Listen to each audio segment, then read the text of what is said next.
On today's Saturday news, folks in AEW were pushing for one recently released WWE star to sign with them this summer. Edge has been removed from the SmackDown intro. Which match on this week's Dynamite had a lot of, late changes and stuff. And huge matches have been added to Fastlane. Are you ready? Are you ready for the news time? My name is Phil Chambers. I'm joined by Gareth Morgan to talk all things wrestling news. But what have we got up first?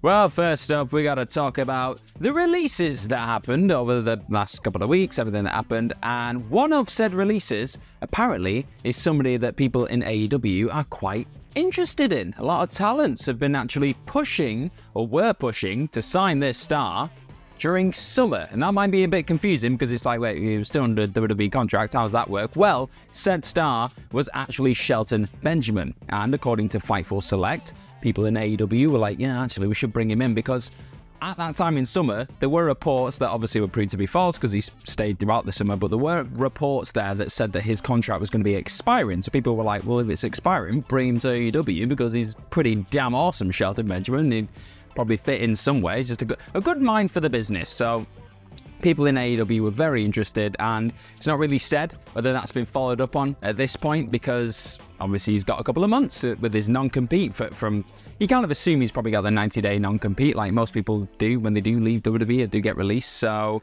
it'll be a while. If he does eventually pop up in AEW, that could maybe happen. If it would, it'd probably be around maybe December time if it was going to happen. But also, within this report, it was mentioned that AEW are looking to bring in a few more producers as well. And the idea behind this is that they want to eventually be in a situation where they can have every producer that they've got only produce one match per show, if that makes sense. You've not got one person doing multiple matches and just having to juggle so many different things. It's just one person going in there and going, I'm producing this match. It's going to be amazing. It's going to be perfect. Aha. And that's what they want to do.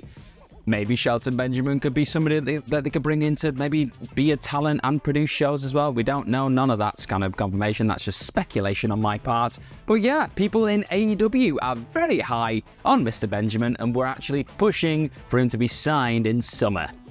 I am well up for this. If Shelton Benjamin heads over to AEW for whatever role it is, whether it's a backstage producer role, whether it's going to be on screen, on matches, on anything, I wish only the best for Shelton Benjamin because he's amazing. He is so incredibly good and has never, in sort of the recent sort of WWE runs he's never really been able to take off properly. They've had like stop-start pushes, never quite got there, which is really annoying. But he's a lovely chap. He's also a fan of WhatCulture, so, of course I'm going to like him. And yeah, we only wish the best for him. So hopefully he gets picked up because he's super, super talented guy. And go back and watch more Shelton Benjamin stuff. He's been incredible for a really, really long time. It's insane. Ain't no stopping him, no. There it is.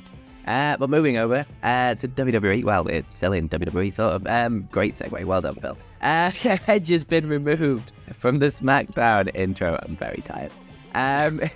No. No way.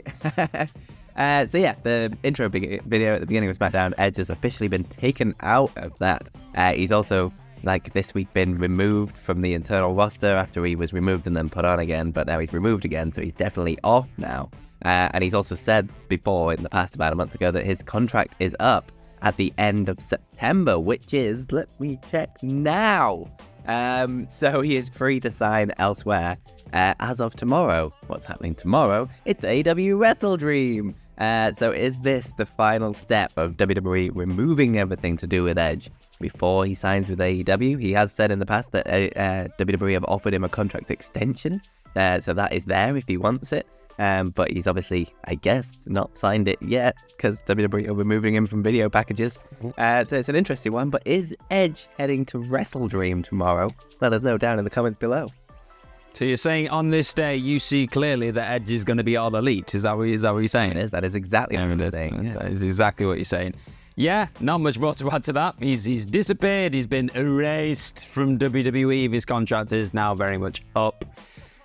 There's a lot that could happen in wrestling. You just don't know. He might pop up at Wrestle Dream. He might pop up on Raw. You just don't know with this kind of stuff. But I'm fascinated by it. I'm intrigued by it. I'm sure everyone else is watching this video and they just want to see what happens with the Rated R Superstar in the next couple of days. So we'll see. We'll see what happens. I'm excited. And speaking of things that I was excited about as I was watching them, that's how you do a segue, Phil. Yeah. I was excited about a three-way match that happened on Dynamite. It was obviously Nick Jackson going up against Claudio Castagnoli and Brian Cage. It was just absolute insanity, chaos, and just big meaty men and flippy men just banging into each other. I loved it. It was great. But what you may not have realized, and this is all according to Dave Meltzer in his latest edition of the Wrestling Observer newsletter, is that this match was only made official and only really said to be actually happening 90 minutes before the show started. So that's quite last minute, really, because you got to actually think what you're going to do in the match and all these other things, make sure you've got your gear, all that kind of stuff. But it only got made official 90 minutes before. And there was a lot to this. This is just talking about how injuries kind of affected this week's show. And just before we kind of go back into the Nick Jackson stuff and all that kind of this three-way, there was also a note in this particular part of The Observer that said that a big part of the show changing was Jon Moxley. He wasn't cleared. He wasn't backstage, obviously, after his concussion in the Grand Slam edition of Dynamite.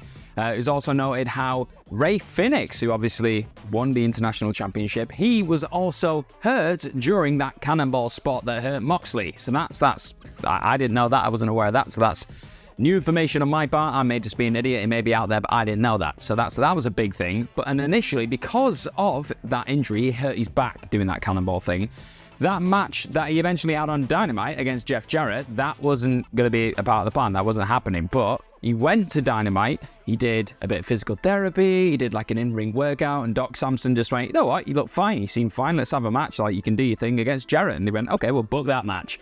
And then also, amidst all this changing and last-minute stuff, they booked this three-way, and it was Tony Khan went up to Nick Jackson and he said, hey, dude, do you fancy doing this three-way match tonight? And whoever wins the match is going to be going up against Rey Fenix next week on the 4th anniversary show, and just think of all the good stuff that happened there. He said that, and he went, yeah, I'll do it, but I've not got any gear, because the original plan was Nick Jackson was just going to be his brother's kind of valet on the way to his four-way match.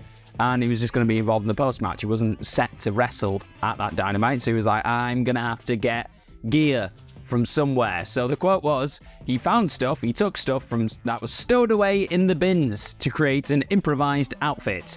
So I don't know if they were costume bins or just the garbage. He was just Nick Jackson going through garbage to get his trousers. And I think he had black shoes on. I did think he looked a bit odd watching it. I was a bit it's a bit of a kind of understated Young Bucks outfit. But yeah, it turns out he just got what was nearest to him and threw it on. And then went and had a hell of a match and booked his place in that international championship match against Rey Fenix. The rematch of the classic Dynamite encounter that the Bear had all those years ago at this point. So it all worked out for the best, but there's a lot of changes. Yeah, that match is going to be amazing. But it's I thought it was the number one rule of wrestling is you always take your gear no matter what, because you never know what's going to happen. Come on, Nick, you've been doing this for a long time. You should know this by now. Have your gear just in case, surely. But yeah, mad to think. Last minute changes and just, God, what do we do? I don't know. This, that'll do. And then it works out being an amazing show. And it was really, really good fun. Oh, yeah. Let's just throw a Young Buck in there with Claudio Castagnoli and Brian Cage. Yeah, they'll figure it out. Yes, they did. It's mad. Who knew? But yeah, madness. Good stuff though, from all involved. For the last minute things and being able to pull it off in the end. They're all very talented people, let's say. But speaking of matches, there's your segue. That'll do. Look at him. More matches have been added to Fastlane. On SmackDown last night. So there was a sort of show-long storyline thing of the Bloodline attacking people to try and stop them from being John Cena's partner. And then at the end of the show, they started beating down John Cena again, just like they did last week. But this week, LA Knight was able to come out and save Cena. And then he signed the contract at the end, and it is going to be LA Knight and John Cena taking on the Bloodline, Jimmy Uso and Solo Sikoa at Fastlane. That's going to be a lot of fun. But also, the Street Profits came out to attack Santos Escobar and Rey Mysterio after their match to sort of curry favor and impress Bobby Lashley. So that's going to be a thing as well. And then Charlotte Flair challenged Io Sky after she beat Bayley. And then Damage Control were going to attack Charlotte. A lot of attacking going on. They were going to attack Charlotte after the match, and then Asuka came out to save Charlotte, and then Bayley kind of accepted a triple threat match on Io Sky's behalf. So the Fastlane card is looking like the last man standing match between Seth Rollins and Rey Mysterio for the World Heavyweight Championship. I don't think Ray's in that one. I'd be fascinated to see it, but yeah. Seth Rollins and Shinsuke Nakamura. I'd love to see it, to be honest, so I'm kind of gutted that we're not now. The Women's Championship match is Io Sky against Asuka and Charlotte Flair in a triple threat match. We've got the John Cena and LA Knight versus Solo Sikoa and Jimmy Uso, and we've got Rey Mysterio, there he is, and Santos Escobar, and well, the rest of the LWO versus Bobby Lashley and the Street Profits in a sort of six-man tag situation thing going on. So Fastlane's shaping up to be a fun little card. Yeah, I'm a bit more optimistic about this one than Payback. Payback didn't seem quite as like, oh wow, there's could be some sleeper hits on this card, whereas Fastlane just, yeah, it's got that John Cena star power. Few of the matches I'm quite invested in. Kind of gutted that we're not going to get an eye for an eye like rematch now, Phil, so thanks for that. But we'll see what happens. I mean, I don't know. WWE have had a pretty awesome run of pay-per-views, but the last couple have just been a bit hit and miss. Some things have been awesome, some things have been a bit meh. So hopefully we get more awesome, less meh, and just the double whammy of having Wrestle Dream. Well, we've got NXT tonight, Wrestle Dream tomorrow, Fastlane next week. You just got wrestling. Whatever wrestling you want, you got it. It's coming at you. It's coming out your ears. It's great. It is indeed. And that is it for today. Make sure you click this video to continue your YouTube journey and follow us over on Twitter. You can follow me at Phil My Chambers, and you can follow Gareth at GMorgan04. Subscribe to the channel. Go watch our wrestling podcast channel, which is just launched on always coming up. I'm going to go lie down. Have yourself you do it. a bloody good day.